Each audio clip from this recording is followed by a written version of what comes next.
قرآن کریم میں ہے کہ حضرت موسیٰ علیہ السلام جب پیدا ہوئے،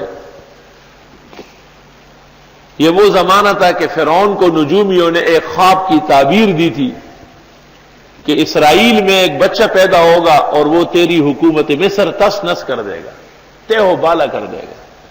تو فرعون نے حکم دے دیا کہ جو بھی بچہ پیدا ہو وہ قتل ہو جائے۔ حضرت موسیٰ جب پیدا ہوئے تو ماں کو برداشت نہیں ہوا کہ وہ اسے قتل کرے۔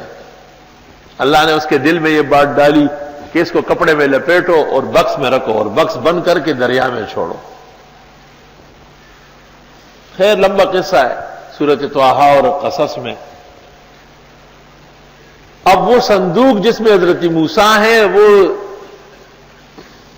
دریائے نیل سے اس سمت پہ چل پڑا جہاں سے نہر فرعون کے دربار میں جا رہی ہے۔ اندازہ لگاؤ، فرعون کی بیوی اوپر بیٹھی تھی، اس نے دیکھا کہ وہ ایک صندوق پانی میں جا رہا ہے، نوکروں کا پکڑو۔ جب پکڑ کے لایا گیا اور کھولا گیا تو اس میں حضرت موسیٰ علیہ السلام بیٹھے ہوئے۔ اللہ تعالیٰ نے اس کے دل میں ایسی محبت ڈالی کہ اس نے کہا یہ بچہ ہم پالتے ہیں۔ قرآن کریم میں اللہ فرماتے القیت علیک محبۃ منی، میں نے آپ کی محبت پیدا کی۔ مفسرین لکھتے ہیں کہ حضرت موسیٰ کو ماں نے دیکھا تو قتل سے باز آئی، فرعون کی بیوی نے دیکھا تو بیٹا بنانے لگی، فرعون نے دیکھا تو فرعونیت بھول گیا، ورنہ یہی تو انتظام ہوا ہے۔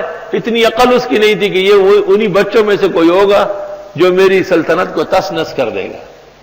وہ بھی رضامند ہو گیا کہ چلو اس کو پال لیتے ہیں۔ وَأَلْقَيْتُ عَلَيْكَ مَحَبَّةً مِّنِّي، یہ آیت اگر کاغذ پر لکھ کر کے مغرب و عشاء کے درمیان بغیر لکیروں والے کے اور پاس رکھے، جو ناحق تنگ اور پریشان کرتا ہے وہ محبت و دوستی شروع کر دے، لیکن ایسا نہ ہو کہ معاشقوں کے لیے استعمال کرے۔